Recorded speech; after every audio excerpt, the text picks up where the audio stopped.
جو یہ سمجھ نہ پاتا۔ وہ اپنے ساتھ کچھ گارڈز کو لے کر چلا گیا، لیکن اس نے اپنے گارڈز کو چھپنے کے لیے کہہ دیا تھا۔ جب وہ وہاں پر پہنچا تو جنید کے ساتھ باقی بھی کچھ لوگ تھے۔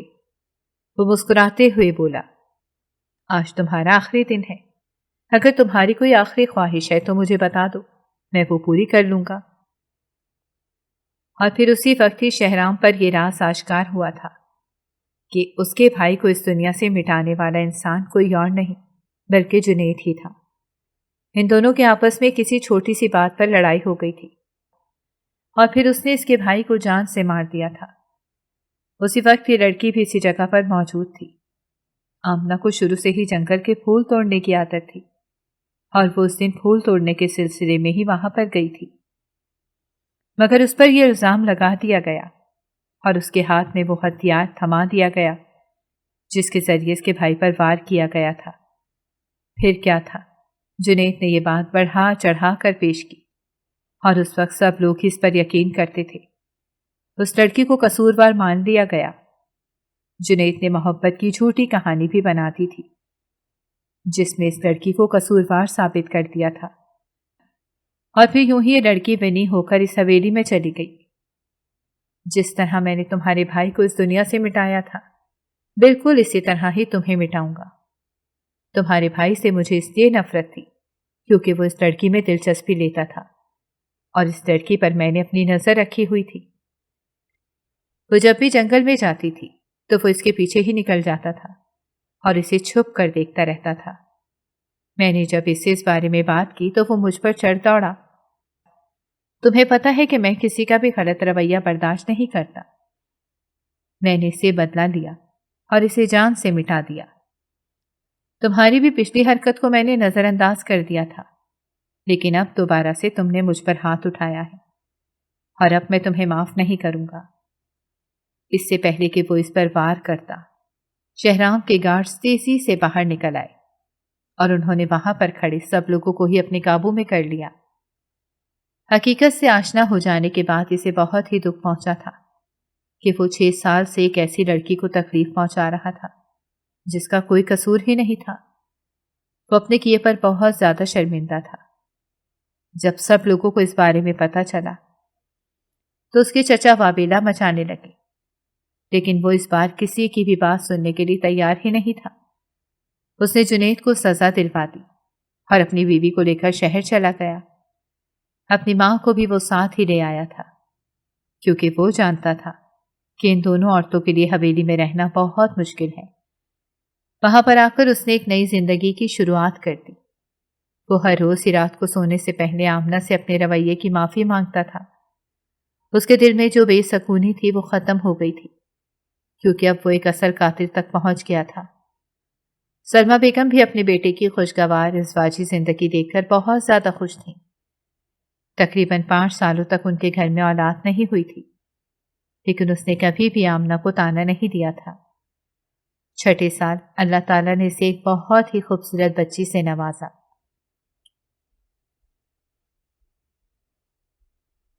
اگر آپ کو ہماری کہانیاں پسند آ رہی ہیں تو ہماری چینل کو سبسکرائب کریں اور بیل آئیکن کو پریس کرنا مت بھولیے گا تاکہ ہماری ہر کہانی آپ تک بر وقت پہنچے، اور کامنٹ باکس میں اپنی رائے کا اظہار کرنا مت بھولیے گا۔